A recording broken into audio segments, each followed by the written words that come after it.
नमस्कार, आप देख रहे हैं द क्रेडिबल न्यूज। मैं हूं शालिनी। असम सरकार ने विधानसभा में समान नागरिक संहिता यानी यूसीसी 2026 का बिल पेश कर दिया है। इस कानून का मतलब है कि अब असम के अंदर शादी, तलाक, जायदाद के बंटवारे और लिव इन रिलेशनशिप जैसे निजी मामलों में सभी धर्मों के लोगों के लिए एक जैसा नियम लागू होगा। सरकार कह रही है कि इससे महिलाओं को बराबरी का अधिकार मिलेगा, समाज में धोखाधड़ी कम होगी। वहीं इस बिल को मुख्यमंत्री हेमंत बिस्वा शर्मा की सरकार लेकर आई और विधानसभा में मंत्री अतुल बोरा ने पेश किया।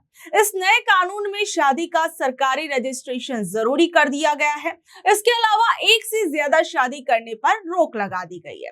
सरकार कह रही है कि इससे महिलाओं के साथ होने वाले अन्याय को रोका जा सकेगा। इस कानून में पहली बार लिव इन रिलेशनशिप के लिए भी रूल बनाए गए हैं। अगर कोई लड़का और लड़की बिना शादी के साथ रहते हैं तो उन्हें 1 महीने के अंदर सरकार को इसकी जानकारी देनी होगी और अगर इस रिश्ते से बच्चे पैदा होते हैं तो उसे पूरी तरीके से कानूनी माना जाएगा और उसे पिता की संपत्ति में अधिकार मिलेगा। अगर कोई पुरुष अपनी लिव इन पार्टनर को छोड़ देता है तो महिला कोर्ट में जाकर गुजारा भत्ता मांग सकती है। जायदाद के मामले में भी कुछ नए नियम बनाए गए हैं। अगर किसी व्यक्ति की मौत बिना वसीयत लिखे हो जाती है तो उसकी संपत्ति पत्नी, बच्चों और माता पिता में बराबर बांट दी जाएगी। इसमें बेटा और बेटी दोनों को समान अधिकार मिलेगा। सरकार इसे महिलाओं के लिए एक बड़ा कदम बता रही है। सरकार का कहना है कि कानून तोड़ने वालों के लिए सजा का भी प्रावधान है। बाल विवाह करने पर 2 साल तक की जेल हो सकती है। धोखा देकर या जबरदस्ती शादी करने पर 7 साल तक की सजा हो सकती है। वहीं बिना रजिस्ट्रेशन के लिव इन रिलेशनशिप में रहने पर 3 महीने की जेल हो सकती है। हालांकि इस कानून से असम की जो अनुसूचित जनजातियां हैं यानी जो एसटी समुदाय रहेगा उसे बाहर इससे कर दिया गया है ताकि उनकी परंपराएं और संस्कृति सुरक्षित रहे। इसी बात को लेकर औसुद्दीन ओवैसी ने सरकार पर सवाल उठाए। उनका कहना है कि अगर कानून सबके लिए बराबर है तो एसटी समुदाय को बाहर क्यों रखा गया है।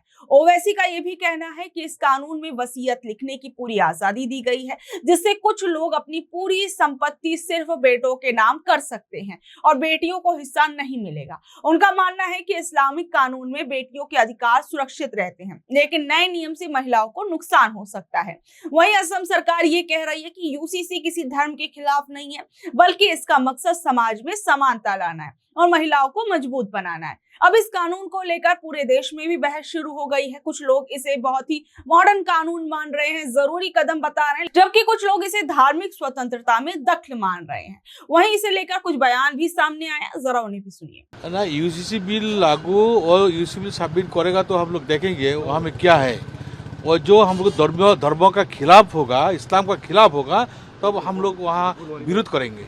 देखिए, यूसीसी का बारे में हम लोग पहले ही बोला, इसका क्या ज़रूरत है। अगर इसमें विधानसभा में लेके आया, इसका पहले तो असम का जनता का साथ बात करना चाहिए था।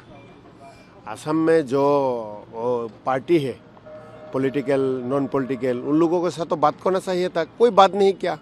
इस यूसीसी सिर्फ बीजेपी का पॉलिटिकल एजेंडा, बीजेपी का पॉलिटिकल एजेंडा इसलिए इसी लेके आया विधानसभा में। तो हम लोग का एक ही बात है, इसमें क्या बेनिफिट होगा असम का लोगों का, ये बताना पड़ेगा। इसमें क्या बेनिफिट होगा असम का लोगों को, असम का जनता का, ये बताना पड़ेगा गवर्नमेंट ने। देखिए, ये तो देखना पड़ेगा इसमें क्या है, इंट्रोड्यूस होने दीजिए, उसका बाद इसका अंदर में क्या है, इसका ज़रूरत है कि नहीं, इसका मेरिट क्या है, डिमेरिट क्या है, और प्रोड्यूस करने का बाद ही पता चल जाएगा। हाँ, यूसीसी लागू नहीं, आज उत्थापन होगा और इस सेशन में ही यूसीसी पास किया जाएगा।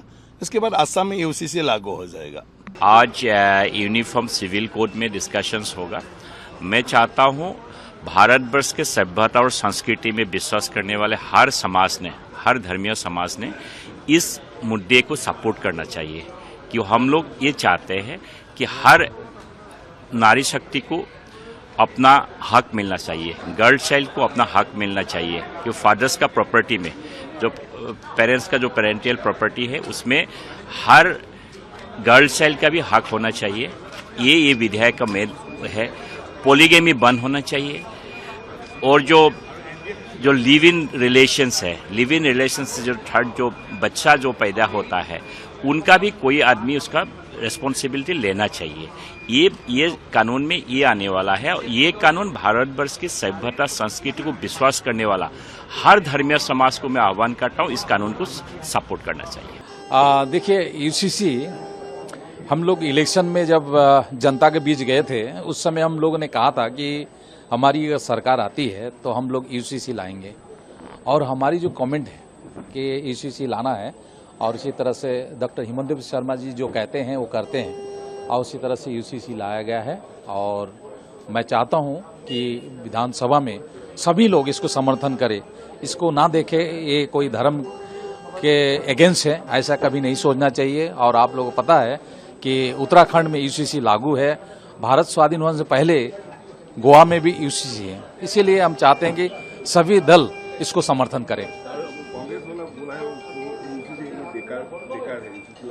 देखिए, कांग्रेस की कोई मेजोरिटी है नहीं, बचे हुए 19 जो विधायक हैं ये लोग ये विरोध करेंगे, और हम तो फुल मेजोरिटी में हैं 102 सीट लेके, और इसीलिए कहना चाहता हूं कि सब लोग इसको समर्थन करें।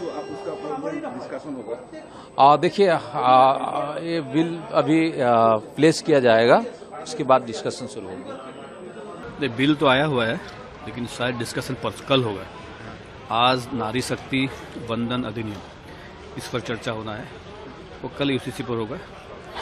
और जैसे कि भारतीय जनता पार्टी की सरकार प्रतिबद्ध है कि हमारे जो 50% जो नारी समाज है उनको न्याय देने के लिए, लेकिन इसमें कांग्रेस ने जो रोड़ा डाला है ये एक्सपोज हो चुके हैं और जनता ने इनको मुंह तोड़ जवाब भी दिया है। पश्चिम बंगाल में जो चुनाव के जो नतीजे आए इसी का परिणाम है।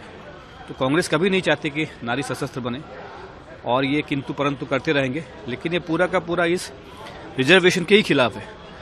इनकी मंशा तो स्पष्ट है, लेकिन हमारी सरकार डॉक्टर हिमंत बिस्वा शर्मा जी ने विगत विधानसभा में ये कहा था कि अगर वो दोबारा चुन के आएंगे तो फर्स्ट अधिवेशन में ही वो यूसीसी लाएंगे, और उन्होंने जैसे कहा वैसा ही किया, और कल इस पर चर्चा होगी और हम इसको पारित भी करवाएंगे। नहीं, मैं तो स्पीकर तो बोल नहीं सकता है, स्पीकर सुनता है, रूलिंग देता है। निश्चित रूप से हम एज ए अगर सिटीजन ऑफ इंडिया हम बोलूँगा, निश्चित रूप से खूब अच्छा एक बिल लाया है। ये समुदाय का अक्रॉस द समुदाय, अक्रॉस द पार्टी, ये सब लोगों का अच्छा होगा। मेरा जो एज ए सिटीजन में जो देखा है, काल जो देखा है, निश्चित रूप से एक अच्छा बिल पेश किया है। अभी देखता हूँ मेरा जितना एमएलए है उन लोग तो एमएलए है कंस्टिट्यूंसी में है, इधर में उन लोग लॉ मेकर है। Each and every law maker उन लोग का जितना ओपोनेंट है ओपोनेंट प्लेस करेगा, उनका बाद जो पारित करने का व्यवस्था है, एज पर रूल जो पारित करने का व्यवस्था है, निश्चित रूप से पारित करने के लिए हम प्रयास करूँगा। आज किस किस मुद्दे पे चर्चा होने वाली है? निश्चित रूप से आज तो सुबह हम लोग का ऑनरेबल चीफ मिनिस्टर जी ने जो हम लोग का गवर्नर जी का जो भाषण था, जो थैंक्स मोशन का भाषण था, भाषण का ऊपर उनका रिप्लाई होगा। आज जो नारी वंदना जो है वो भी आया है, महिला वंदना, और जो यूसीसी जो टेबल हुआ है यूसीसी का, लेकिन डिस्कशन जो होने वाला है काल होने वाला है। आज नारी वंदना का ऊपर डिस्कशन होगा। तो असम के इस यूसीसी को लेकर आप लोगों का क्या कुछ कहना है, नीचे दे कमेंट बॉक्स से अपनी राय जरूर बताइएगा। और ऐसी अपडेट से जुड़े रहने के लिए देखते रहिए द क्रेडिबल न्यूज। मैं हूं शालिनी, धन्यवाद।